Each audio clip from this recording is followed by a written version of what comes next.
এক মুহূর্তেই সবকিছু ওলটপালট করে দিল এক ভয়াল কম্পন।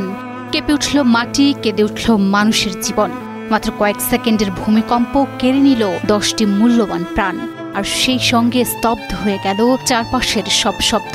হঠাৎ ঘটে যাওয়া এই বিপর্যয়ে হতবাক পুরো দেশ।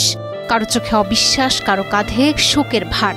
স্বজনহারা আহাজারিতে ভেঙে পড়েছে এলাকা, শোকের ছায়ে ঢেকে গেছে পুরো জনপদ। প্রকৃতির এই নির্মম আঘাত সবাইকে করে দিয়েছে হতবাক, নির্বাক, অসহায়। পুরান ঢাকার বুক চিরে একের পর এক ভেসে উঠছে হৃদয় বিদারক ট্র্যাজেডি। ভূমিকম্পে রেলিং ধসে প্রাণ হারানো স্যার সলিমুল্লাহ মেডিকেল কলেজের শিক্ষার্থী রাফির ইসলাম রাফির নিথর দেহ যখন ফ্রিজিং অ্যাম্বুলেন্সে করে পৌঁছালো বগুড়ার বাড়িতে, তখন কান্নায় ভেঙে পড়ল পুরো গ্রাম। ঠিক সেই মুহূর্তেই আরেক অ্যাম্বুলেন্সে জীবন মৃত্যুর সন্ধিক্ষণে ছুটছেন তার মানুষরাত, যিনি এখনো জানেন না যাকে কোলে ধরে মানুষ করেছেন সেই ছেলেটি আর কখনো ফিরবে না। একই সময়ে মুগদার মদিনাবাগে জীবিকার দায়ে কর্মরত নির্মাণ শ্রমিক মাকসুদের উপরও যেন আশ্রে পড়েছে একই ভাগ্যচক্র। ভূমিকম্পে দৌড়ে বের হতে গিয়ে দেয়ালের নিচে চাপা পড়ে শেষ হয়ে যায় তার লড়াই। কিছুক্ষণ পরই জরুরি বিভাগে চিকিৎসকের এক বাক্য, বাঁচানো গেল না, আরেকটি পরিবারকে শোকের সাগরে ডুবিয়ে দেয়। শুধু তারাই নয়, সকালের ভয়ঙ্কর কাঁপুনিতে আরও কয়েকটি পরিবারের নামে শোকের কালো ছায়া।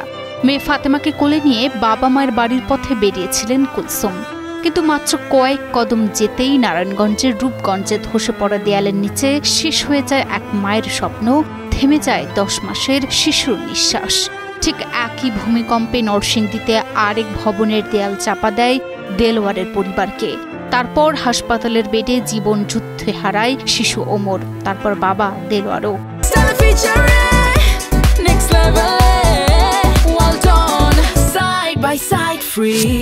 একই সকালে কয়েকটি ঘর থেকে ভেসে ওঠে কান্নার হাহাকার। ভূমিকম্পের কয়েক সেকেন্ড কাঁপিয়ে দেয় বহু জীবনের ভবিষ্যৎ। কয়েক সেকেন্ডের তীব্র কম্পন, আর সেই ক্ষণিকের থামা না থামা দুলুনিতেই নিভে গেল 10টি ধুকধুকে প্রাণ। উপরের 4 জন ছাড়াও আব্দুর রহিম ও তার ছেলে মেহরাব হোসেন, পলাশের মালিতা পশ্চিমপাড়ার বৃদ্ধ কাজেম আলী ভুইয়া, কাজিরচর নয়াপাড়ার নাসির উদ্দিন আর শিবপুরের আজকিতলার ফোরকান মিয়া সবাই হারিয়ে গেল একসঙ্গে এক মুহূর্তে। হঠাৎ থেমে যাওয়া নিঃশ্বাসের সাথে থমকে গেছে তাদের ঘর সংসারও।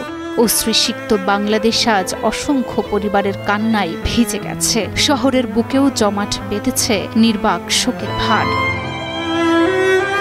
21 নভেম্বর সকাল 10:38 রাজধানী ঢাকা সহ দেশের বিভিন্ন এলাকায় অনুভূত হয় ভয়াবহ ভূমিকম্প।